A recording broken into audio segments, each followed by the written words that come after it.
For this, yes, we're starting now. Okay. Okay. So thank you so much for joining us in this book hangout. Thank you for taking your time to. It's not easy for you to come all the way and but you really took your time to honor our invitation. So we're grateful. The pleasure is mine. Thank you so much. So can you please just introduce yourself? Tell us who you are and all that. Okay. My name is Emmanuel Akaolisa. Okay. I'm a writer and a poet. Okay. And, I have I'm a graduate of political science. Okay. And a master's in international affairs and diplomacy, both from Abuja.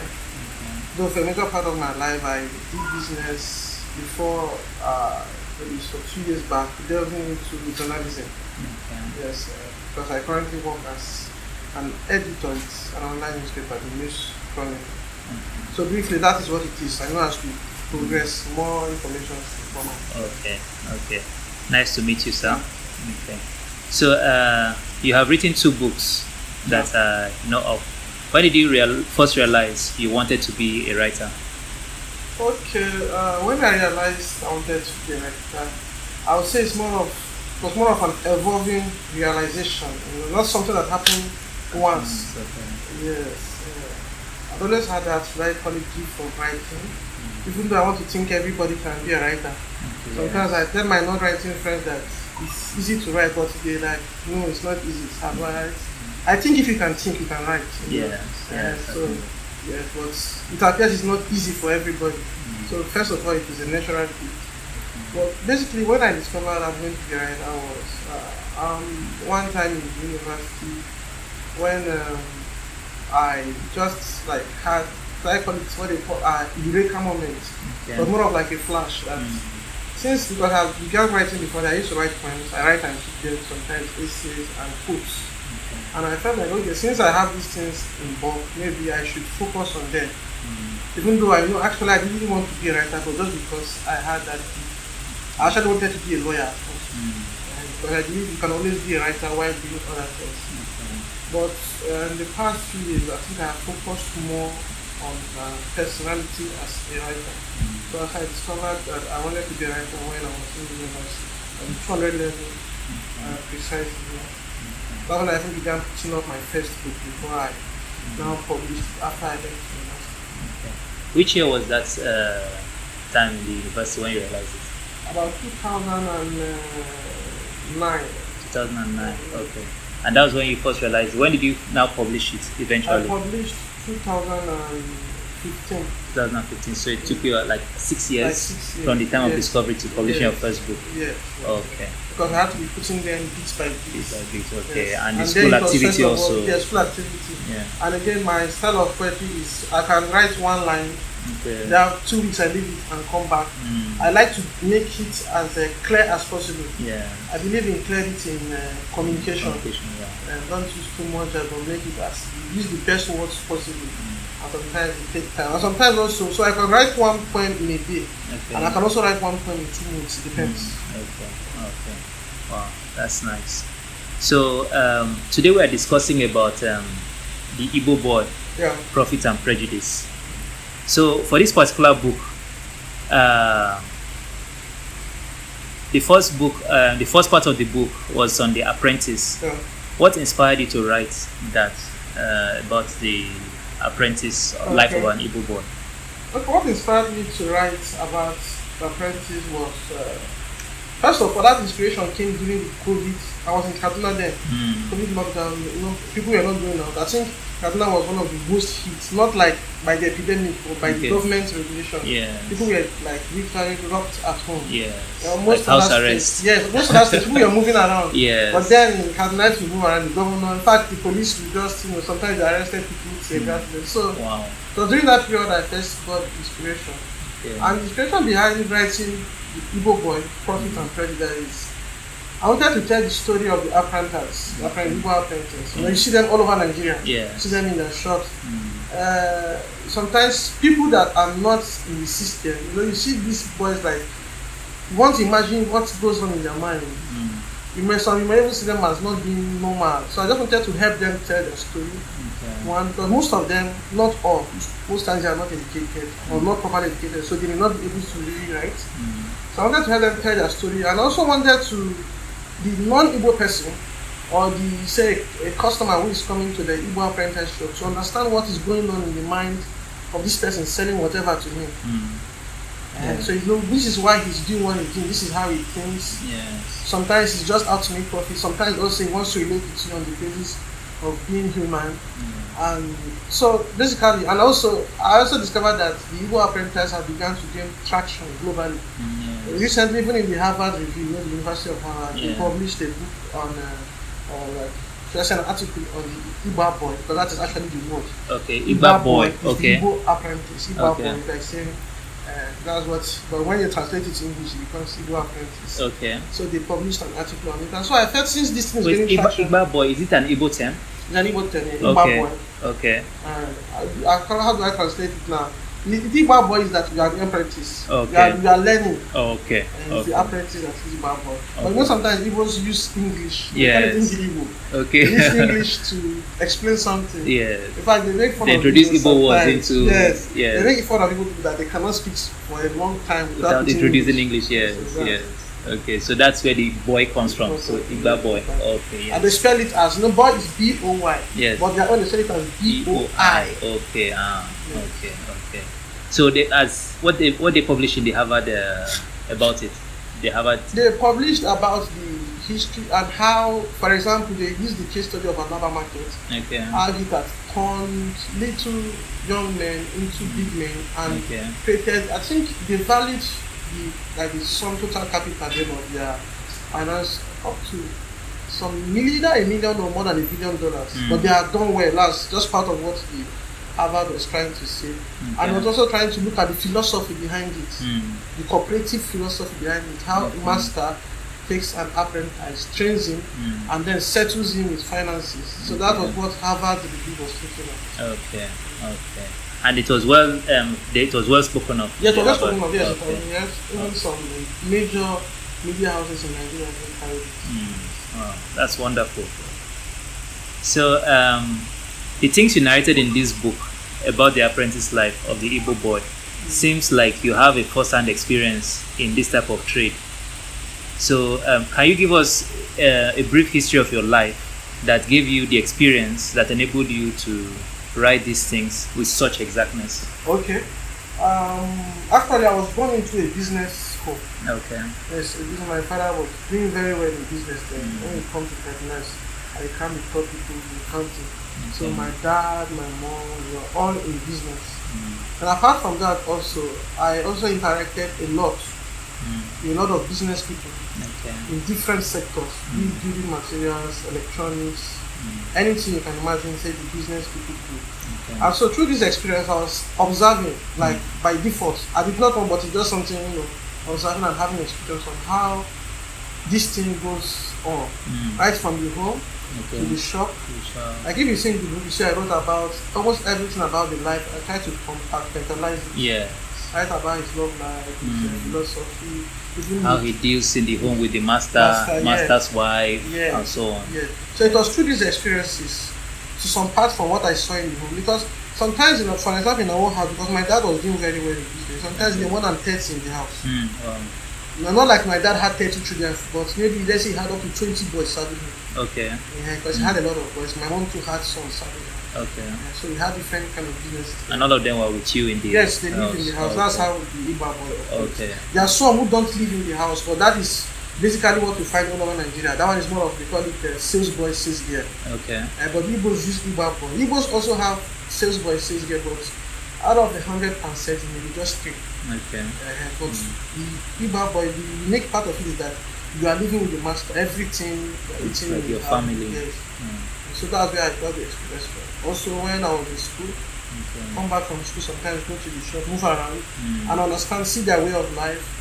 Sometimes then I used to see like how I didn't like the idea that somebody will stay from morning to night in one place, just attending to customers. But there were some very interesting aspects of it, and there were some just bland aspects of it. So that was where I got the experience. I was able to write first hand. Okay. About Okay. Wow, that's very nice. So, you see, in the book, you explain that this form of apprentice was a gift from the Civil War, yeah. a means by which the Igbos came out of the trauma of the war to rebuild their lives. Yeah. Now that their lives have been rebuilt and they now command a lot of wealth, like if you look through the country now, you see that Igbo actually have a lot of wealth. Do you see them leaving this behind, or do you see it as is it expedient to leave it behind, or is it more expedient to continue it?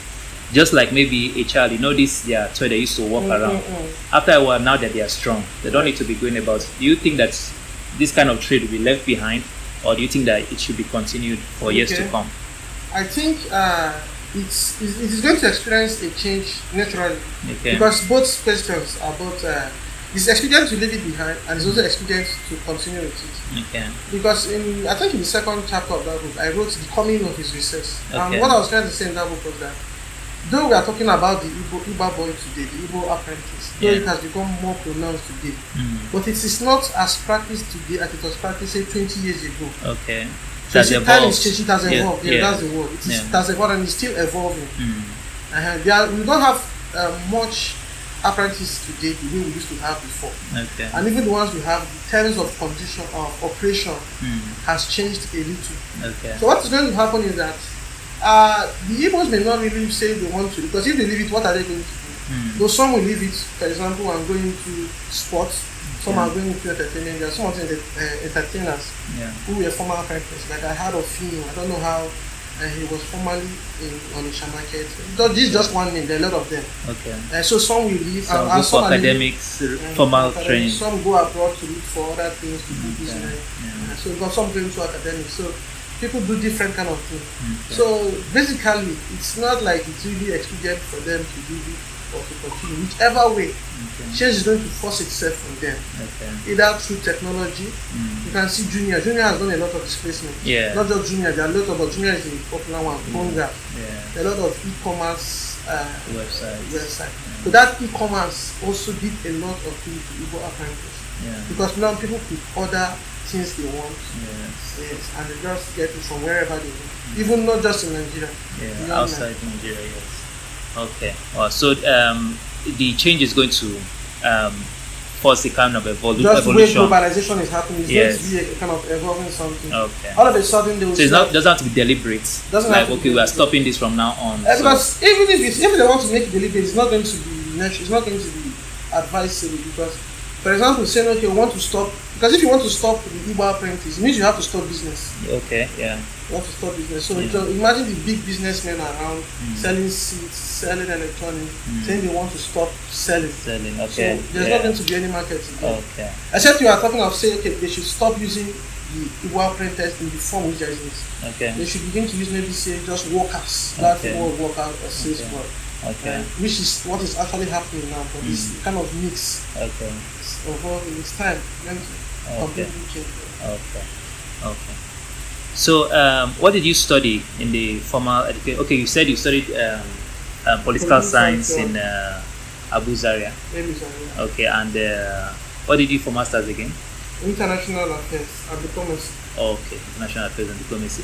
So, you've been through both, even though maybe you have not been an Igbo boy yourself, but you've had a very close interaction with them. You've seen everything about it, the in and out of it, and you've also had the formal education. So you have a good understanding about both the informal and the formal educational system. So, can you share with us the differences of the system? How they benefited you in preparing you to be a proper adult? That is now, as those experiences you've had with those Igbo Boy, can you compare what benefits does that informal form of training and what benefits does the formal form of training have? Can you just share compare the two of them? I think the main difference is just the aspect of reading and writing. That's for me. Okay. Between the formal and the informal. Because even the Igbo apprentice helps you to become a complete person, a complete man. Yeah. In what aspect do I mean? For example, in that book, I wrote how he's domesticated. And the most Igbo boys that went through that system, they know how to do a lot of things that even some girls cannot do. Whether to cook, to take care of children. They know that. And they also have philosophies of life, principles that sometimes are taught in school, sometimes are not taught. On virtue, how to be honest. You need to be hardworking. You need to be to take responsibility. So these are the parts, and the only thing that they don't really learn properly is the aspect of reading and writing, which I have mentioned. But they do still learn it, but not well. The best they learn is that those that have not gone to school, then they just learn how to write, make invoices for customers. So that is where I think they should be able to. There should be a way to bring in that formal aspect into this informal aspect. And I also advise that when people, Igbo boys, if possible, if there's a way that their masters can give them the opportunity to have the two, have this formal education and also have the informal aspect. Because I even have relations, some are even lawyers. They called to bar and they felt they don't want to practice law, they went into business. Like even me, I did business to some extent while I was waiting for admission into it. To some extent, but not like an Igbo boy, because my dad just opened the business for me. He had some fun there. So since you are waiting for admission and it seems to be taking some time, I went into handset business and I was able to learn one or two things there. In fact, it did well, just like it was during the first global recession. Because the business did well, and I went and I bought shares in the bank and it crashed. So even when I bought the shares, I still had some. Is in Nigerian companies? Yes, Nigerian companies. Bought shares in Nigerian companies. 2008, something like that. So within that mobile phone business, you're able to raise enough money. That's would. Yes. That's another aspect of that apprentice something about business. Once you are diligent and you know what you are doing, you're going to make. Even me, the profits I made at times, not like putting huge profits, but turnover. Once you have good customer service, you attend to your customers well. Turn up every day. When they need you, you give them what they want. You're going to be a successful business person. There's no magic about it. Some people think sometimes it's fake. There's no thing about it. Because even when I went to school, I even still left the business and gave to some people to manage. But they didn't manage it well. So they had in fact, some of them began to do shady things. For example, a handset, they take away the original accessories and put a fake one. And I was not doing that. That's why the business was doing well. But when they started cutting corners, that's why I say there's no magic about it. It's garbage in, garbage out. Life gives you what you give it. So we begin to lose customers, and that was how the business collapsed. Wow. Really inspiring. So we are all conversant with how the formal education is, because to some level of degree we have all gone through the school, we know what it is. So we may not have to get your own view of it, but which do you think is better? You talked about the apprentice Igbo boy making you into a proper adult, which is the sole essence of education. It's not about knowing how to speak big English or anything. Are you able to be a responsible adult? Are you able to fit in the society very well? So which one do you think performs better in terms of making you a proper adult? I would say the formal education performs better if they do if teachers teach what they're supposed to teach. Because for example, teachers are supposed to teach ethics, teach morals. So if they do that, then it far outpaces the Igbo boy. But sometimes, because most schools don't teach it, you see some of the Igbo boys even becoming better persons than the educated. But basically, formal education is, I'm be honest with you, is better. It makes you civilized. You hardly see somebody who has gone through the 4 years of education fighting on the street or doing some certain things. But sometimes those Igbo boys, because they have not gone through that civilization, know how to handle things diplomatically. Sometimes they become very cool with power. It's not all. I'm just trying to give an example. So I think, and I would say that the formal education is better once it does what it's supposed to do. One major aspect that makes you a proper adult is ability to, should I say, you have a trade, something you can earn money, a living from. So which, in that area now, which one do you think would be better in terms of, is it the informal or the formal? It's definitely the informal, because in the informal, You always have something to do. You always have a means of income. The Okay. only things that sometimes may not be daily, may not always be having profit every day. Okay. But it's going to be difficult for you to go for a long period of time without having I anything. think profit. But if you now go through the former has a lot of very highly professional stuff. You have a lawyer, he doesn't have case for 6 months. He Yes. go hungry. Yeah. You have a doctor, there's no patient to treat. You have an engineer, Yeah. he's not getting anything. But the apprentice is always busy, always creating something. Yeah. And thank God for entrepreneurial this thing. You don't even have to be now saying you're an Igbo apprentice. Anybody can have the gift of entrepreneurship and do something. Okay. Whether you decide to sell books, whether you decide to mix clothes, become a fashionista, you sew clothes, or you barb hair, you will hardly ever be without money. That is the Okay. truth about Yeah. it. So that's just Okay. So generally, in terms of civilization, the formal education performs better. perform better, yes. Then in terms of learning a trade, means of income, Having a means of income. the informal Yes. performs better. Okay. So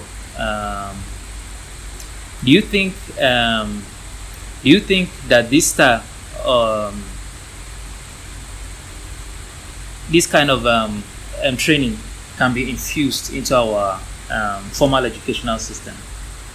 Yeah, I think it can be infused. Okay. Actually, Like, that is what we believe commerce taught in secondary school is supposed to do, but that is Okay. very elementary. yeah. And then from commerce, you now go to economics. Okay. They still have little differences. And when you see people go to say they are doing MBA, Okay. there's no difference between, for me, I know some people may say, between saying the Igbo Boy and the MBA, which people even go to business. You have Lagos Business School, Okay. you have it in a lot of places. Yeah. So actually, you can actually fuse it in. Okay. Yes, make it like those boys. You check those ones who are not really educated in the Igbo apprentice, Yeah. and look for how to learn education. If there's something they are studying, for example, those of them that are selling things, Okay. we decide to train them in fine arts, Okay. even if not the 4 years fine art, but so they know how to do it better. They have idea of what they're doing. Yeah. Those who are into electricals, like you have light bulbs, fans, they may decide to put them into diplomas of electrical engineering. And so, you blend it. So it's very possible. It's a Okay. good idea. Okay. So It's right something now, that government, I don't think single individuals can do. Government has to partner with but now the private individuals. sector. Yes. Okay. Okay. So you said like now we have commerce in school. That is the subject is meant to teach them like the apprentice kind of knowledge, Yeah. and then that means in a way it's already infused into our academic system. But how do you think it's very productive? Like, because I think the way that it is, when I was in school, many of the things that we were being taught, we didn't really know the application. Yeah. And sometimes because our interest was to play, we felt many of these things were a waste of time. So the knowledge, even though sometimes we just crammed to pass, the knowledge, as soon as we passed, was gone. So do you think this can be a setback in learning that kind of because the Igbo boy now, as he's learning, he's seeing the application. Real time. Real time. Yeah. So in fact, when he makes mistake, he can see the consequences immediately. So do you think that classroom setting is good enough? It goes back to what we have previously discussed about the formal and the informal. Okay. Where I even told you that I think that the Igbo boy is good, just that the difference is that the aspect of reading and writing. And so, just as you mentioned, like in the commerce or a lot of things that we learn in school, we just read just to pass. Yes. We don't really imbibe. It's not something that we practice. It's Yeah. sometimes when people come out in the real world, that's why you see a lot of Nigerians. You see an engineer working in the bank. So you now see maybe somebody that read something as a social science, political science, Yeah. now doing the work of engineering. He's learning on the job, Yeah. and becomes more experienced than the engineer who Then I went. went to train 5 school. years. Yes. Yeah. So you are getting it. Yeah. You're getting it. Yes. So it's more of like when they should make it practical. Yeah. That's why I think one of the contestants in the recent election, I don't know if it's Compass or somebody, was speaking about establishing a lot of, he said 70, the man even said 7,000 educational centers in Nigeria. Okay. But he said that that's the model China uses. So that every local government, not just local areas, because we have, I think, 774 local governments in Nigeria. Okay. But each council must have a educational center. Okay. That is beyond secondary school, that this is where people come to learn certain skills. Okay. Whether it's this or that. chemistry, something. And that if they're able to do this thing, they are going to go beyond just saying a man and a pan, A, B, C, D. Go into the real world. Yeah. So that is the advantage that the apprentice has. Yeah. Just as you say, he makes mistakes, he learns, he gets better. Yes.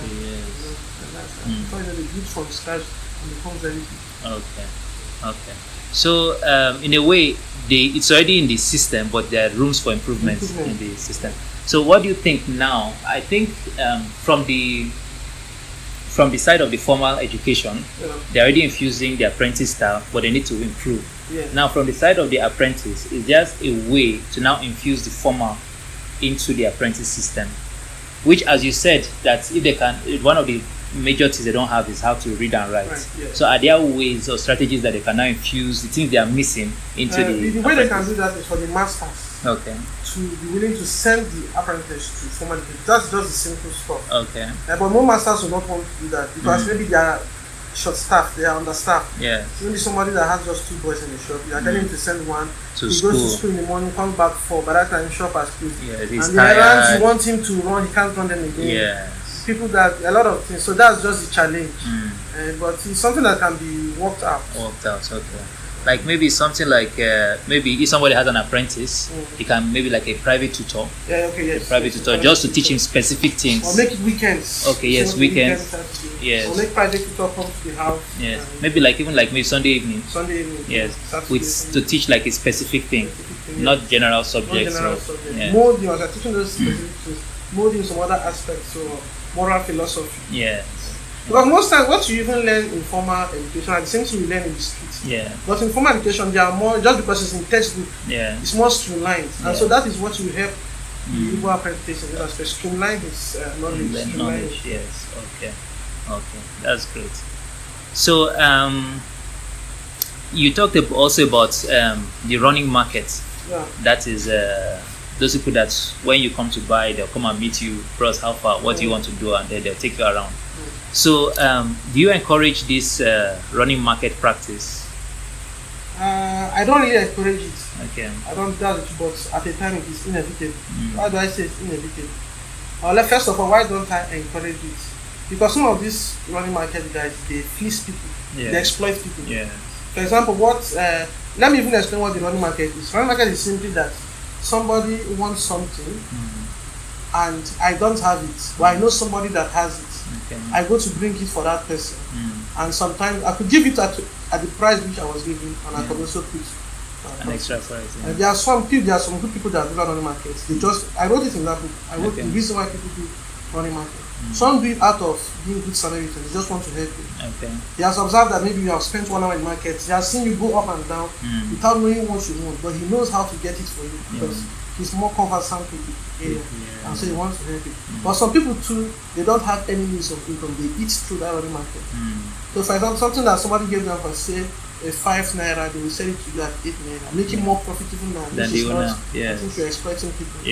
So I don't really support it, but again, it is inevitable. It is inevitable because in Nigeria, sometimes both buyers and sellers are like don't know what they want. If somebody comes to the market, he wants something but he doesn't know the name. So he just keeps explaining. He goes from me and says, I want this thing, he does this thing, and the person asks, is it this one? He says no, and they keep on bringing. But there's somebody that's experienced in the market. He may not even have a shop. But most of these running market we don't have, we just hang around. So now he knows where to get that thing.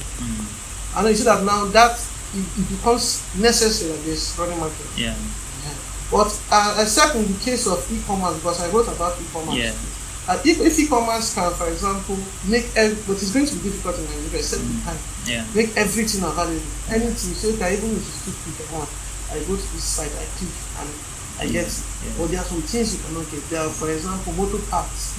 You go to a mechanic and he tells you, okay, it is this part of your car, one carburetor, size 8, size 4. You can't get it on Junior. At least not in Nigeria. Maybe you can get it in US. Yes, you can get like AliExpress. You can do it. I've gotten some car parts from AliExpress. So that's part of what I'm saying. Most of these developed countries, their stuff's addicted. But Nigeria, the inventory is not very proper. And even in the running market, there are some masters who don't support it. They don't allow people, because some of those boys hang around people's shop, dragging customers. It's not good. Allow people to make their shop. So there are some masters that don't allow it. They don't allow people to stay in front of the shop to do those kind of things. And some, if you are going to do that, you must show yourself to be of good character before they allow you. Okay. So how do you think this kind of practice? Okay, you've already mentioned that like when shop owners can be will not allow those people to. Yes. Shop owners, another shop owner unions. For example, we have unions. Okay. Different markets have their union. You have union of those who sell building materials. Okay. You have union of the electronics. You have union of they have their different union. Okay. And these unions have disciplinary or call them task force. Okay. So when any person does, for example, in the running market, does something that a complaint is brought maybe by a customer, you go now to complain to the and say, this your person has cheated or swindled me. It is the responsibility of the task force to discipline that person. Okay. If possible, collect what any profit you might have made from that. If you can even collect more, so that next time you doesn't get kind of. Okay. So you talk about giving like when somebody doesn't know what he wants, and these running boys are able to they are able to help you out in finding out. That means there's some level of professionalism or professional knowledge in that area. Yes. So that way you are rendering more like a service, a skill service, which is, you can say, is of economic value. So in a way you should maybe possibly get some profit because you are using your knowledge now to solve a problem. Consultancy, yes, you're getting consultancy. So in that way now, that kind of one can be encouraged. Yes. How do you think that this kind of, because there are some cases where what you narrated is people have a need but they don't really know. I've been in that kind of circumstances a number of times. How do you think that somebody can get good reward without cheating people through this kind of system? Okay. There's actually no written way. It's more of what people should do from their mind or what common sense should help you. Okay. There are people when they do running market, they give it to you at the price which they got it. Okay. And sometimes the customer just say, okay, you have done well for me, take this as a gift. It's giving you freely. And some will just tell you thank you, and some will still not believe you. Some, even when you are giving them the best price that you got that in, you still think you are cheating them. And because that's the issue of trust, and you don't blame them. You know, Nigeria, almost nobody trusts anybody. So that is the issue. And actually, another aspect of it is that, just as I mentioned, the issue of consultancy. Because the Igbo apprentice he does almost every other thing that a former or what banks do. The difference is not much. Just because then they wear tie, and these guys are in the street. It's almost the same thing. Running market is more of like contract, saying you're a contractor. And you talk of government contract. Because somebody wants something, you don't really have it. A lot of these people that bid for government contract, it's not their area of this thing. They just collect it and they now begin to look for somebody. This is also running markets. But they are doing it on a bigger way. So that is part of it. We should also put that into consideration when we are checking that one. Okay. So do you think it sounds like commission? Like maybe now not from the buyer, because the seller is gaining. If you have brought them a buyer, so do you think that they are worthy of commission? Like yes, they are worthy. Just as you mentioned, some sellers are kind enough. Even if they made as low as 100 naira from that, they can give you 30 naira because you help them sell. Because if you're not for you, they will not have sold that stuff. That thing will be in their shop maybe a year or two. So some do that. They give commission even without you asking. They kind of say thank you for doing this. And some feel they are not going to give you anything, that it is God that brought the manna from heaven. So it depends on the person. That's why I say sometimes it's just a thing of common sense. It depends on who you met.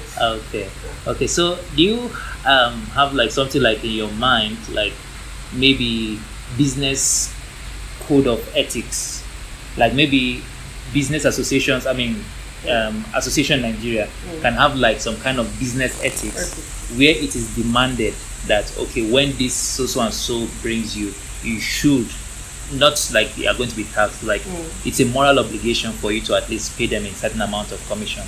Do you think is it possible for the business community to develop something like that? It's possible, and it actually happens. It's possible, but not everybody, not every community. There are some unions that do that. So that when the seller who had the goods reneges on that plan, on that arrangement, what you, the person that did the money market, should just take him to the business community. Okay. They're telling about, this is how it runs. Even if it's not written on paper, it's a common knowledge. Sometimes it's written on paper. Yeah. Now when somebody does this for you, you should reward him. Okay. So it's very possible. I know you may not be able to see that the whole of the business in Nigeria, every state should do it. Yeah. It will be difficult to say to be a law. Yeah. But there are a lot not of necessarily a law, but just something to educate people on your moral obligations. So it's up to you to now. Yes. People do it. Okay. A lot of millions have. Okay. I think that will help a lot, so that at least, especially when it comes to the consultancy, not just like sometimes I've had experiences where it's just a matter of I know what I want, and then I come to your shop, you don't have it. It's just for me to go around and I'll get it. Yes, but they'll now say wait here. Yes, some are very determined. Yes. Wait. You go. You say like, just tell me the place. It's not to say okay, go right there, go left, and then they'll say no, just wait here. I'll go and get it. And you know why they are doing that is because they want to just get something out of it. So I'm not talking about those ones, but those ones that really use their professional knowledge to help. So maybe if it's maybe something that maybe business communities can work on, so that something that can be looked into. Something that can be looked into. Tell them. But as you say, there are a lot of people that are desperate. So some is because maybe for that day they have not sold anything. Some of them live from hand to mouth. Some have capital, even if you don't sell, you can eat. I know some. There's one I know. They always sing the big key. You come and ask him for something. He will tell you that he has it in his warehouse. So he carries his big key. See, he doesn't have any warehouse. He's going to look for it, but he knows where to get it. So that is the wisdom he uses. He tells that he's going to bring it for that. So something happened that he's no longer in the show. He just sold the one he has. So there are different strategies. Okay. So I think of both ways, there should be a way of discouraging the exploitative side and rewarding the good side. So those are things that probably the business community will have to look into to make the experience better for the sellers as well as for the buyers. Okay. So you wrote there are minute and complex demands for goods and services that e-commerce may never touch, at least for now. So the apprentice still has opportunities for running markets in these special cases. You say at least for now, which means there's a possibility that for e-commerce to still touch these areas. So with the improvement in technology, it is very likely that they are still going to touch, as well. I've narrated also that I used to buy Kappa. In fact, I trust e-commerce market sources for spare parts than to go to where the mechanics are, because they can. You've probably had a lot of stories of how they cheat people. Something that's just maybe 5,000, they'll tell you as high as. My brother bought something of 8,000. They told him it was 120. 120. Yes, because he rides a big car. They felt he has the money, just something to bring it out. So they told him that what he wants to buy is 120. But when I checked it on AliExpress, he saw that it was just about 8,000 naira. 8,000. 8,000. Yes. That's the difference. Yes. So you can see that the way they cheat can be that's why exorbitant. Sometimes it's not there. Yes. It's not the expected. Yes. So e-commerce now is already touching those areas. Yes. So what adaptation do you think the boy can make on himself to keep himself relevant when the change happens? Okay, the change he can make is to now get himself into the platform, to the e-commerce platform, because Jumia allows, even the AliExpress. What he should now do is, and the good thing about it is that these people have standard. You don't just come with the market and say I want to be selling on your platform. So it is Jumia's responsibility, it is Alibaba's responsibility, Konga, Amazon, eBay, to check that the standard you as the Igbo Boy is bringing for them is up to standard. And if it's not up to standard, you cannot sell. And we should also work towards, but it is a problem of kind of underdeveloped nation. That's why it's even tried. I want to believe that these things are not very common in the US. Because you have a lot of people who don't have anything doing. So they just, anyway, gangster life. That is part of what the team encourages. So it is responsibility to Igbo. There's this book that says, "Who Moved My Keys?" I don't know if you've heard of that book. The book is just saying that you should prepare that sometimes change is coming. Just like the question you have asked, because e-commerce is bringing a great thing. It has brought it already, and it's going to see increase. Who imagine that food You can even buy a car online now. Yes. And so with time, it may take time, maybe say 5 years or 10 years. Yeah. There may almost be no need for even the Igbo Boy will be greatly reduced. Yes. So he must not start preparing himself, teach himself, educate himself on online marketing, online how to use the internet properly, reading, knowing what terms and conditions, things like that. Yeah. So that when that time comes, Yes. it's not going to be left out. If Yes. not, you'll be left without a means of income. Yes. But it's not affected by it. It is he who is telling like to Okay. take away his means of income. Okay. Okay. So you encourage like maybe teaching in technology, like teaching them to be technologically savvy. Yes. So because I think that's the right way to go, not just for the Igbo Boy, but for also the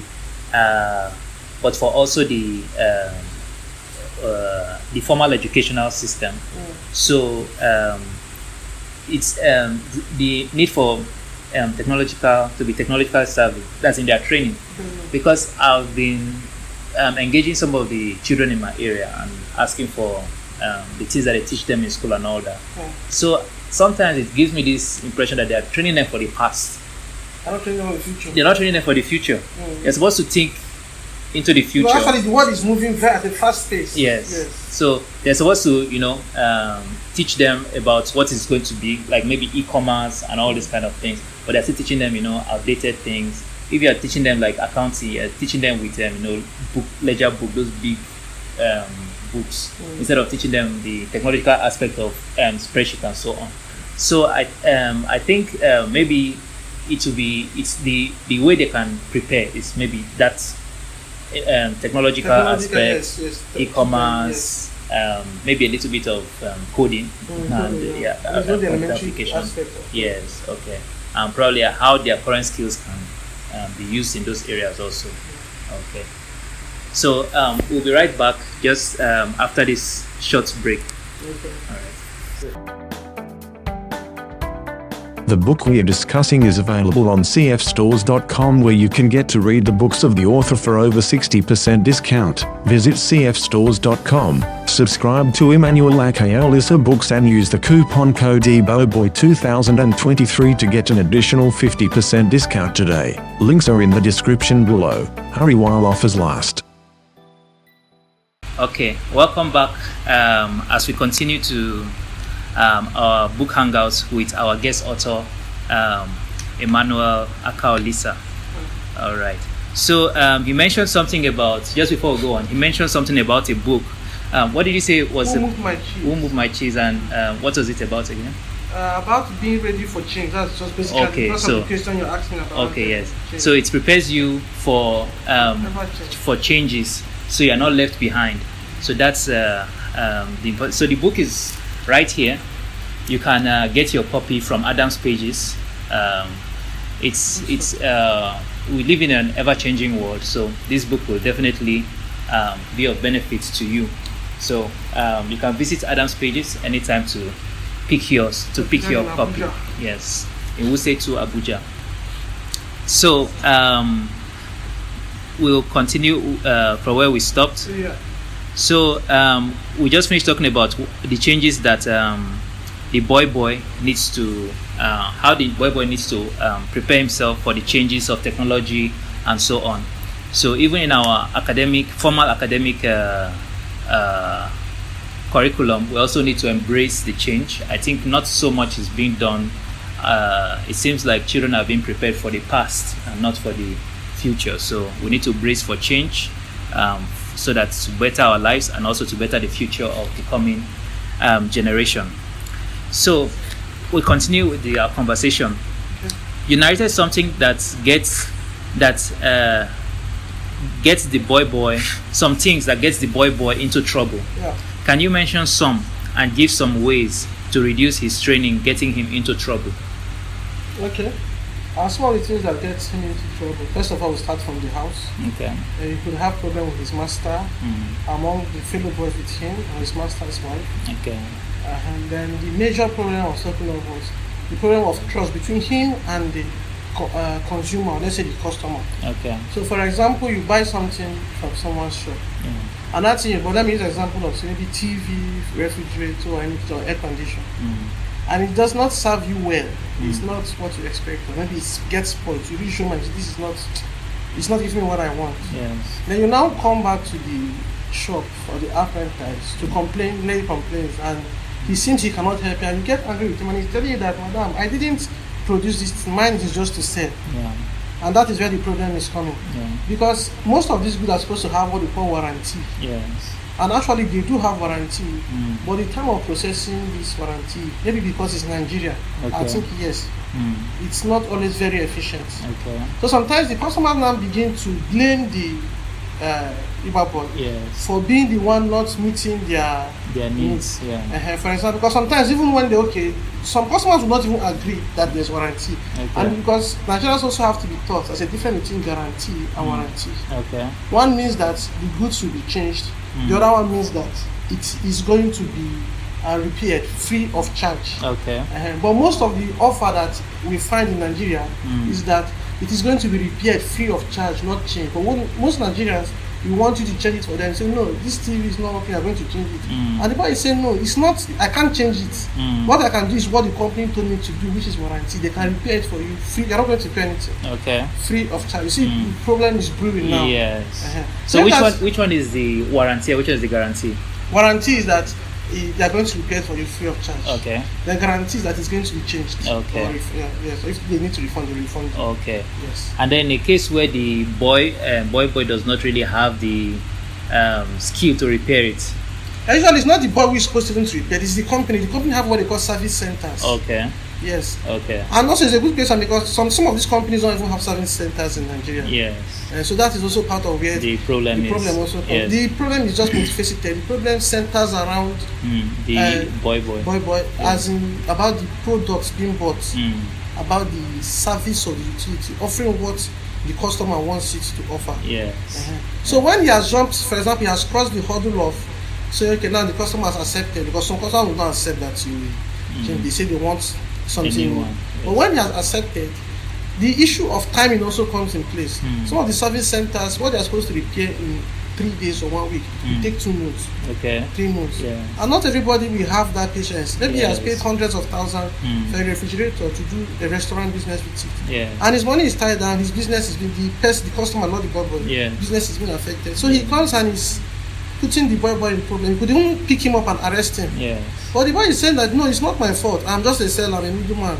Because sometimes they will ask you, okay, return, give me another product in the shop. I say I cannot give you another product because business is not run that way.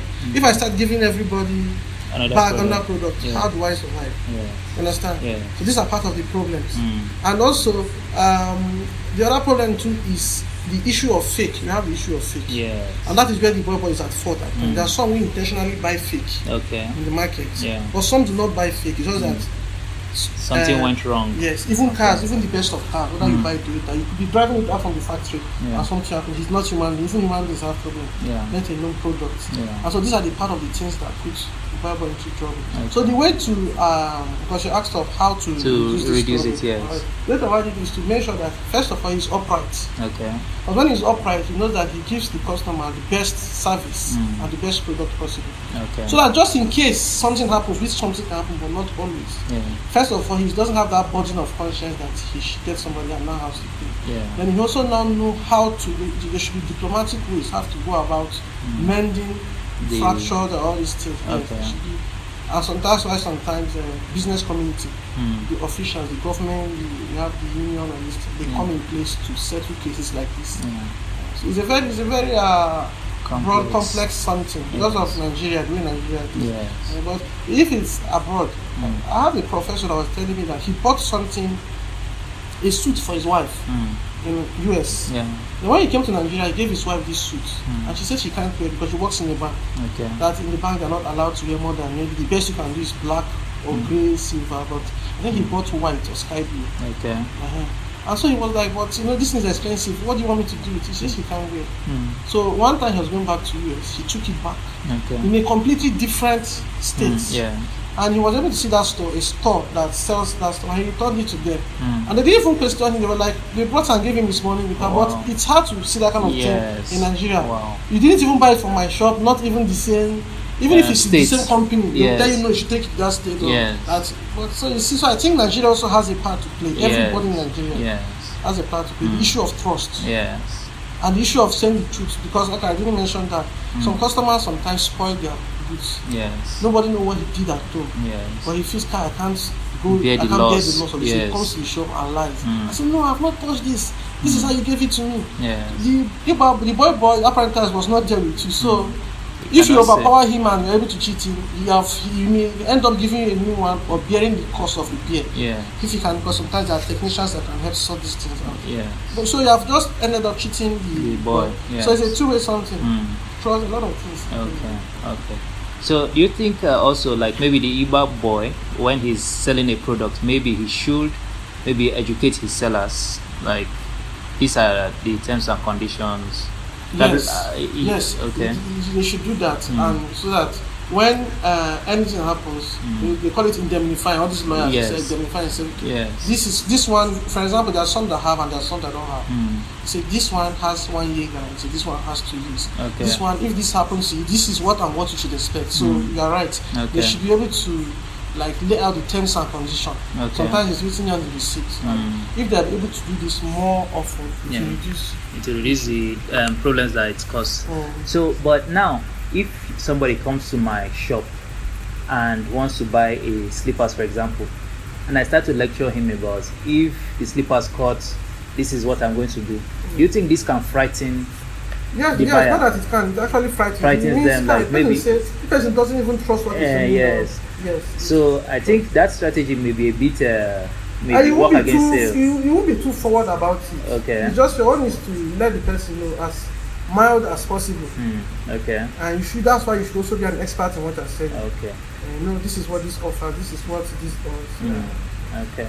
So do you think it will be of help? Maybe I mentioned something about business association having some kind of ethics, and then maybe we'll have this kind of ethics that is well publicized, well people are well informed, and then also awareness, creating awareness. Do you think that would be like a safer way than the seller himself trying to tell you, because that's where you already know from other sources. But if I'm the one telling you about my slippers that I want to sell to you, it's going to scare you. So, Yes. but if it's a general knowledge, Yes. it's not going to. Yes, that will help. Okay, to In help fact, most him. of I see sometimes there are some. I doff my heart for them. I think I've seen the two do that sometimes. Okay. Those are not even business. The company direct, the manufacturers. Okay. They do adverts. These adverts are not just promotional. They are promotional, but they also educate The public. consumers. Yes. This is how to use our product. This is what to expect from our product. Yes. So it's a very important because the business community will not be able to reach more people as much as these people are able to take advance on big stations. Okay. And also, like the other question you asked about, if you come to my shop and I'm telling you this thing, the idea is being an expert on knowing what you are doing. For example, because I am well versed in the electronics, I'm versed in a lot of sectors. Okay. Like I've done building material, I've done electronics. So, for example, electronics. If someone comes and tells you want to buy an AC, I'll ask him, are you using it for a room or a parlor, and how big is the size? But I know that if he buys, for example, 1 horsepower, it's not going to serve him if he's putting it in a big parlor. Yeah. But a novice Igbo boy now has sold that 1 horsepower innocently, and the customer too bought it innocently, and he takes it to his parlor, which is big, and he puts it. The place is not getting close, just like a fan. Yeah. So it's that the problem has started fermenting. They now go and dismantle it and return and say, give me back, I don't want you. So, but he didn't say something fake to you. Just that the power which you bought is not for the parlor, it's for a seat, it's for a small room, but you bought something. So it's also a responsibility of Igbo Boy. That's why, and that is why the masters are there to teach them. Okay. But if the master doesn't know too, that's why there's a problem. Okay. So there's the aspect of knowing what you are doing. So proper educating yourself is very important So to the educated person that can teach another person. teach other people. Okay. So if you want to sell anything, know it thoroughly and give advice to your customers to avoid those kind of problems. Okay. So everything still boils down to information, education, improving of knowledge, and so on. Okay. So to conclude on this part of the book, how do you rate the? There's a confusion here. Like, how do you grade the success rate of this apprentice approach. Okay. And are there any major icons that began with this trade today? That's people that are popular, that are hugely successful. Yeah. Are there any icons you can point to? Okay, the way I would grade is that I would say it is very successful. Okay. Very successful. Yeah. Stuff, As you said, it was even featured in Harvard Journal. Yes, it has just it's very successful, and it has a lot of icons. Okay. For example, you know of Innocent. Yes. A lot of them came through this thing. Wow. Beto Smith. I think even though the former, as far back, that is that. Okay. I think he also did something like this. A lot of these big people, they started through this process. They had masters that trained them, and they started small, before you know they didn't just fall from the sky. Okay. Though there are few that inherited wealth. Okay. But most of the big men in Nigeria, they started little by. Even Coach Charis, if he tells you the story, some of them started with some would start maybe just as much as 1,000 naira back then. Wow. And today they are worth hundreds of billions. Yes, wow. These are huge icons that way. As in, I know them, I admire them like from afar, but I didn't know they went through this system. Wow. You can read their story on wow, that's really amazing. Wow, so it's a very effective way of training them. Yes. So we are going to go into the second part now. Okay. But before we go into second part, can you just briefly tell us why did you choose to divide the book into two parts? Because the idea for the book was just write about the Igbo Boy apprentice. Okay. Then why I divided it into two was when along the line, some things that happen in Nigeria, which we may come to later, like the politics, the Igbo politics, Hausa, the segregation. In that sense that there's a this negative view of the Igbo people. Yes. And so that's why I wrote about it with my experience as a political scientist. Okay. And as someone who has also experienced, some people have, when I lived in KD, there are some who tell you to your face that they don't like Igbo people. And there are some too that will like you. In fact, there are non-Igbos that even love Igbos more than the Igbos. Not just with the Igbos, the general something. That's why I almost titled the book, He Suffers and Offers Prejudice. That is like the subtitle. Okay. To say that the Igbos suffer prejudice and they are themselves also prejudiced towards others. So that is just part of what the second part of that book is saying. Okay. And that's what I was trying to write about. And not just write about it, but also write about means to have healing in Nigeria so that we don't remember history and become bitter. Yes. Okay. So for this second part of the book, your information that you provided, they are very deep, very thorough, very informative. So and it's sometimes it also has information that would make someone wonder, like, I didn't know this before, and these are such important information that that someone should know, but somehow for some reason you don't know it. So are these things, what were your sources of information for the content of the book? And are these things always available to the public, or did you have to do some thorough research, like findings, before you came about the knowledge? Okay, the sources is first of all, I told them in political science. And I graduated from AB. Okay. AB is one of the best in fact, the Department of Political Sciences. Okay. It has produced a lot of speakers of House of Representatives. Let me not just even boil it down to speakers. A lot of Nigerian politicians were the main ones who did one from that department, not just even the school. Okay. The school generally, but that department is a very thorough one in the aspect of political science. So they teach us a lot of these things. So that also contributed to my knowledge. Okay. Because I'm not expert, for example, engineer, medical doctor, to know most of these things. Yeah. I don't get. So they're actually verifiable. Okay. That's one source. There are things. Some of them are things you can Google and find. Okay. And so you may not be able to find them the way I've written them, because these things are things that come out during lectures. Okay. Things that professors are able to explain deep. And that if you need to find it on Google, you're going to need to really do thorough search. Yeah. It's there, but you have to do thorough search. Yes. And some are also informal knowledge. Okay. By relating with elderly, those who are in power, those who are also active. For example, my dad fought Biafra, so we know some of these things. And I also met people who were involved in this case. So these are part of the way you get information. Okay. Wow. No wonder it's so deep, and because some of the information I was like, these are things that cut to our national existence, but you don't get to read it. But if you check well, you can find some on the net, but not all. Okay. Wow. And again, because you read. Okay. If you read history, Nigerian history, you know some of these things, sociology, but history basically and political science. Okay. And mass control history. Okay. So how many coups? I'm not so good in history, but Okay. like how many coups have we had total in Nigeria? Officially, I've had about 6 coups in Nigeria. Okay. Why I said officially, because there are also counter coups, one that were not successful. Okay. But I had like 6 successful coups. First of Okay. all, the 1966 coup, Okay. January 15. Mm. Then the counter coup of July, that same year, Okay. because the Gowan, Mama Vasta, Buhari, and some lieutenants, young lieutenants, they believe that the January coup was by the Igbos targeted against us, and so they did the revenge coup. Okay. And we also had the coup of 1975, Okay. which brought down Yakubu Gowon after the Civil War, which Okay. ended in 1970, Okay. and it brought in Murtala Muhammad. Okay. We also have the coup of 1983, Mm. the one that brought Buhari to power. Okay. We also have the coup of 1985, Okay. through which Buhari was removed from power, and I think Babangida came in. Okay. We also have the one that brought Abacha in. Okay. After June 12, 1993, election was annulled, Okay. and an interim government was formed. Okay. Abacha took over over. from NS Sonny to overthrow him. Okay. So these are part of major coup. There are also pockets of counter coup. Counter coup then was just a matter of suspicions or rumor. Okay. The military heads, we heard that some people were plotting to overthrow their government, and they took it very serious. Okay. They even, in fact, if you are indicted in counter coup, there's no begging; they are killed immediately. Mm. For example, Mama Vasta, he was a writer and a poet, a former minister of, he was minister in Nigeria then. He was Okay. killed just because of he was suspected to be Plotting a coup. plotting a coup. Him and some Okay. other people, they were killed. Mm.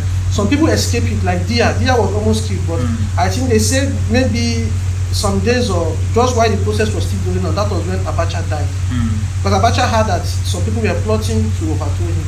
Okay. Even though Dia was a high-ranking member of his government then, Yes. when he was indicted, his name came up. Mm. And once your name comes up in that list, you're going to die. Mm.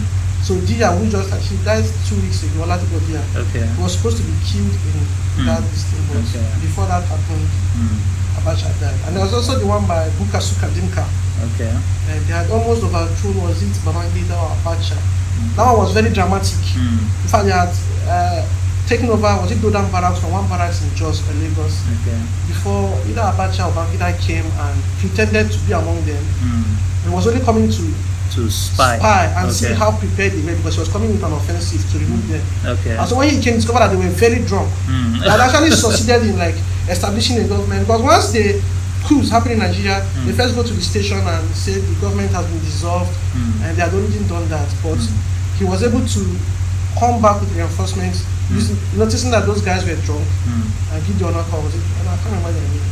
And they were able to kill some of them and reestablish the government. So Wow. those are part of it. Wow. So we've gone through a lot of dramatic. Yes, in fact, I think you should read that, because a lot of books on Nigerian people. They are very interesting. When you read them, you think you are reading Better than action James Bond. I'm telling you, very. When you read them, you love. They are very interesting. Wow. Sometimes sad, but they are very, very interesting. Wow, that's really nice. So, the first one I think was done by an Igbo, right? Yes, yes. Okay, what's his name again? Major Cardinal Zob Okay, Nzogu, Kaduna. was from Delta, and he was named Kaduna because he was born in Kaduna. Okay. And what many people don't know is that he never visited Southeast, even though he's from Delta. Okay. Okay. Wow. So, do you think he was doing this like for the Igbo interest? That's what I was about to come to, because that will still be referred to as the Igbo coup. Yes. And why some people are saying it's not an Igbo coup, that it just happened that a lot of people involved in the coup were Igbos, because there are some Yoruba people that were involved in the coup. Major Ifaju, not Ifaju. He even wrote, most of them even wrote a book. Okay. There's a book because there are 5 majors that conducted that coup. One is 5 majors. Okay. The other one is why we struck. Okay. Was explaining why they struck, because the reason Cardinal Zogo explained for the coup was that they were trying to remove corruption and nepotism in government. But because, and that is the problem with Nigeria, we even witness it today. History, when you distort history, you have caused a lot of damage, because it goes on for 100 years, Yes. and that's not actually what happened. Yes. That's why some people too believe today that it was not really an Igbo coup. But because the people were given the duty of carrying out, because they spread themselves out. Adnan Zogu was in Kaduna, some were in Ibadan, the ones that murdered the then Western pen, Akintola. Okay. Then the ones in the southeast, we also had one in Bauchi, one like Tafa Balewa. Okay. But why people believe is the Igbo coup is that, okay, they are now saying, how would you say it's not an Igbo coup, where the Igbos, no Igbo, prominent Igbo person was killed. Yeah. But the Sadana was killed, Tafa Balewa was killed, Akintola was killed, some other prominent people were killed. Okay. And they are saying, no, that actually Nnamdi Azikiwe was supposed to be killed in that coup. But he traveled some days before them for medical checkup. Okay. So that is why they are not, people don't believe that it's not an Igbo coup. They believe that it was actually plotted by Igbo. Okay. It's still a matter of yes or no by history. Okay, like So controversy. controversy. Okay. So it's not really since we cannot really say. But now, if people consider it as an Igbo coup, could you think that it's now like wise a particular like after the Igbo coup, I think the most of the major actors, I think they came from the north, right? North, yes, throughout. After So that Igbo coup, yes. everything came out from the north. Yeah. So do you think it's like a revenge kind of? It was definitely a revenge. Okay. The first one was a revenge. They, Okay. In fact, they let people know it was a revenge. Okay. There's no controversy about that one. Okay. Because 6 months after, they killed Abu Ironsi Okay. and killed Adekunle, who was his like 2IC that said he was not going, but they were not supposed to kill him, but he said he can't kill his master and leave him. So it was definitely a revenge coup Okay. by some young northerners. Buhari was part of it, the President Buhari. Okay. Gowon was part of that coup. Okay. Murtala Mohammed was part of it. Lucas Sukadinka was part of it. Mama Vasta, a lot of them. Okay. Because this one is just part of political science. But one thing about Nigerian coup was that there were some people that were prominent in almost every coup that has happened in Nigeria. Even the current T.Y. Danjuma, Okay. who Yeah. is now quite ahead, we say he partook in a lot of coups. Okay. He didn't come out openly. He doesn't really want to be in power, but he was part of the engine room that That oversaw a plan. lot of change and government. Okay. Yeah. And so some people will say, okay, now that the Igbos have been beat to their games, they started the first coup and now they are not. But you will say they came to that coup just as a means of changing government. They would have used other means, but the coup was what was available to them now as military men. Okay. Yes. Okay. Just like saying now that P2B, because people are giving the title of an Igbo champion. Yes. But it's only seeking election to change to a democratic process just like others. Okay. Okay. So since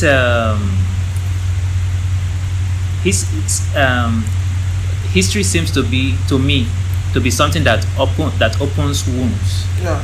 Yet it is not merely valuable but essential. So it's just like something that is, it causes you pain. But if you say you don't want to do away, you want to do away with it, you can't do without it. It's not just like, yes, it's not like something, it's not even better than, it's worth more than medicine. It's not just something that is valuable. I can say, okay, the value is good, but because of the injury it's causing me, I'll do it without it. But it's essential. So we must keep history in mind, and we must keep informing ourselves about history and so on. So we must be very conversant with history if we are to prepare, know where we are and where we are going to. Yeah, so it's essential for us to know history. So how is it possible for us now to be conversant with history and not allow the injury, the bitterness that comes with it? What advice can you give to the history students about consuming history without letting it open that wound or causing bitterness and negative responses? It's just to advise or basic three. The first one would be to the history student themselves. It's just about moral philosophy. Don't have a place for bitterness in your heart. That's just as simple as it is.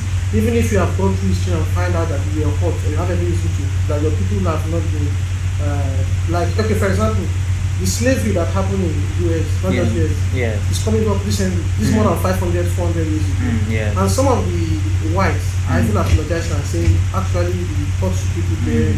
And some have not yet apologized. And these things can cause bad emotion, bitterness. So it's left to the person, every student of history, to decide and say, I'm not going to be bitter by this. It's true, it's hot. It's not, and we will not just tell you forget about it. No, if somebody is hot, allow the person to give. But advise them to say, okay, these things are happening, and we should learn from them and make them not to repeat themselves. And secondly, is from the history teachers. There's a way you are going to come to teaching history. Don't teach it with guile, with bitterness. Don't teach it in a way that makes the teach you to say these people, this one hurt you, that one hurt you, don't never forgive them, even without saying it openly. But that is the way they see it. Yeah. For example, when they teach a civil war at times or things that have happened in Nigeria, there's some teachers teach it at times. It brings out this bitterness you're talking about. Yeah. You see, the students stay in class, and after the class, some of them begin to pick on each other. So you're an Igbo man, the one that caused me pain. The other man tells the Igbo man tells the outside, you're the one who killed my people. You know, this kind of thing. Yeah. But so it is the history teachers have a responsibility to teach history objectively, not avoiding the truth. State what happened, but don't make it. Let it not be like emotional blackmail, blackmailing one group against the other. Yeah. For example, I've had, just as I talked about the Civil War, I've also had people who were actively involved in that Civil War, who when they tell their story, they don't tell it to bitterness. I know one guy that I met in Abuja, and he was telling the story, even though the thing hurt him, but he was telling it more of like something has gone behind him, just out of, you're just staying on a neutral ground. How they hid in the grass for soldiers to pass. So see that kind of story now, you have learned history, but you're not bitter. Because that is how history should be told. Tell me what happened, because when you tell it, you are human beings, you have emotions. Not everybody, some will even go, okay, just yesterday, I did for yesterday, a woman killed her friend in Lagos. I don't know if you saw that story. What did her friend do to her? She, according to her, collected her boyfriend 10 years ago. Okay. Wow. And they are coming to, and that is the power of bitterness. Bitterness is very powerful. It can make you do a lot of things. And so she pretended to have made up with her friend and invited her to her house. When she came to her house, she stabbed her and killed her. The neighbors came and saw. And now 2 souls are gone because she has been arrested. Maybe the best you get is a life imprisonment, or she too will be killed. So that is part of what we should do with history to reduce bitterness. Because Nigeria is, even the recent election, see a lot of things. We should go to WhatsApp. See a lot of things, so friendships being terminated. And we don't need these things. We don't need it. You know, I think maybe the historian should be advised also to read with some form of maturity. Yes. When you're mature, you not allow your emotions to control you. Because you made mention of, the slavery issue that's just coming up now. I was able to watch a documentary about one Douglas. He was a slave person. He was a slave, and how he had to the crafty method he used to get himself education, by which he now got his own freedom. And then he was so highly placed in the American government that sometimes he goes to meet Abraham Lincoln one-on-one. And when you see the way he talks, he doesn't have he was a slave. He was badly treated. He was denied education, and was maltreated. But the way he talks about slavery, he doesn't have the bitterness of the people now that are not slaves. Yes. So I think he has healed. And he was one time he tried his best, for the liberation of black people during his time. He went to meet Abraham Lincoln that why is it that the black people that are serving the U.S. Army are not paid as well as the whites? Abraham Lincoln said after abolishing the slave trade, he said that that I've just done one thing that's causing fire, that this is not the right time for that decision now, that after a while. So you can see they were able to relate. He didn't see Abraham Lincoln as as an enemy that because he's white. They still related. They worked together. It's not something that maybe they needed to go through a psychology class. Just maturity. So I think one of the things also is like people should be mature and they shouldn't allow themselves to be bitter over trivial things. They could be so bitter, but we should also learn that things happen, and we shouldn't let it make us to start behaving badly. So you presented both the good and the not so good, let me not say bad, of the Igbo people. As you said, they get prejudice and they also give prejudice.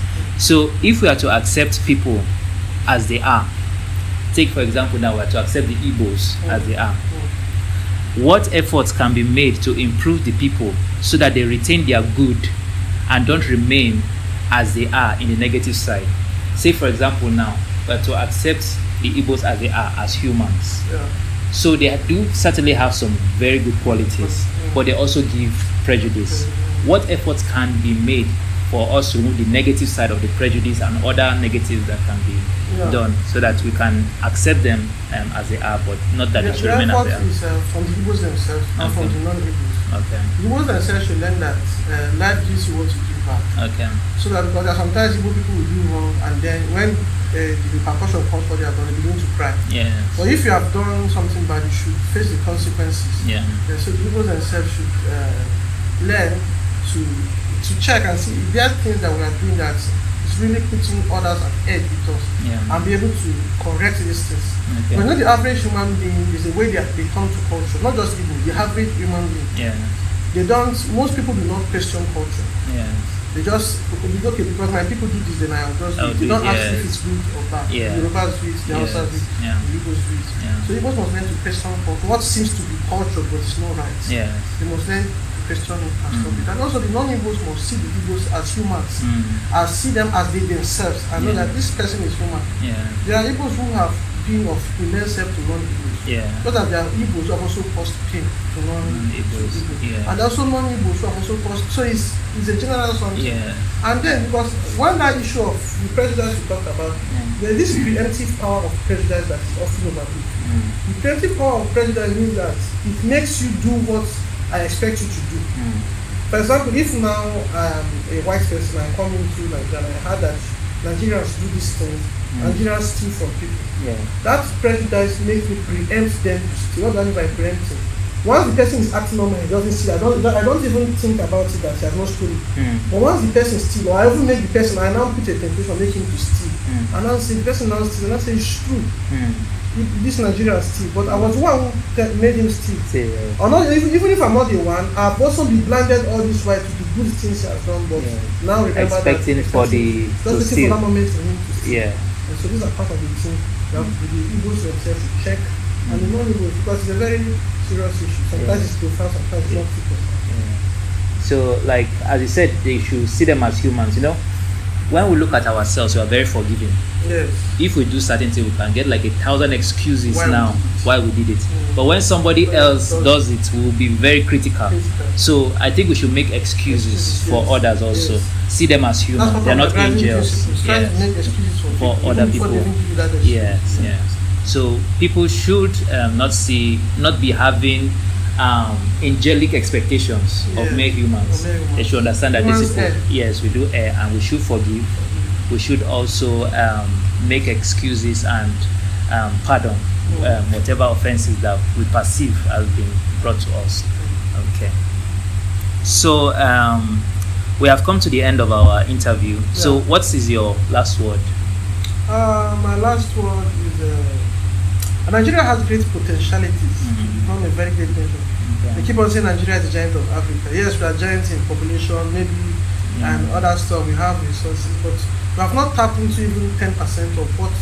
Because Nigerians are actually just beyond the numbers, talented. Yeah. When you go to US, for example, a lot of good doctors are from Nigeria. Yes. Go to most of these countries, Nigerians are doing exploits. Phenomenally well. In fact, I watched a documentary today, this morning before I came. Yeah. It's just somebody that shared it on Facebook. I just said, this person shared something, let me go and watch it. I saw one Nigerian that has bought so many airports in UK. Yes. He bought the second biggest and then transformed it, and he's doing, I've forgotten the man's name. So, and then after that, I saw that, but I'm not ready. Yes, so a lot of yes, exactly. So you see a lot of people, and before they started the documentary, they mentioned a lot of things that will make your mouth like really. A Nigerian that operated a woman, brought out the fetus, and then put it back into the womb again to complete. So doing incredible things. The first child that will be born twice. Yes. So we're doing a lot of wonderful things outside the country. So I do agree that we do have a lot of potential. Yes. So that's part of my last word. That we have this potential. We must tap and make this potential work for us. We should not let, for example, our multi-ethnicity. We have more than 250 ethnic. Some people will even say 500. Yeah. It should not be a source of problem. It should be a source of power. Yes. We have to tap into them and use them. Tolerate each other. Yeah. Let patriotism trump royalty. What do I mean by patriotism? I shouldn't support evil because it's my brother that is doing it. If something is bad, it's bad. Yeah. And if it's good, I should support it. Yeah. So these are part of the things that should make Nigeria great. Everybody, irrespective of your tribe, of your religion, of your belief, of your social status. Yeah. And if you can do this, you're going to see Nigeria is going to be happy. Okay. Thank you so much. There's just as a parting word, there's a saying by Viktor Frankl, who was the author of Man's Search for Meaning. And he said something that there are only two races in the world, the good and the bad. So many times he went through the Holocaust. He saw a lot of people die during the Holocaust. So through that hardship, he was trying to search for meaning, and that was what was born. That was how the book was born. So he said a lot of very touching things that will make us that I think we need to imbibe also, that we are only two. If I am good, I cannot say I'll be supportive to a bad cause just because it's somebody from my tribe that is doing it. We should understand that we are only two tribes, the good and the bad. So you take sides. And anybody who is prejudiced against another is also on the bad side. Yes, so we should learn to, see ourselves. That knowledge will be very useful to our national existence, so that we maintain the difference between good and bad, and we pursue the good at all times. So thank you so much for your time. Really appreciate. Thank you so much. Thank you, sir. All right, have a nice day. Thank you, sir.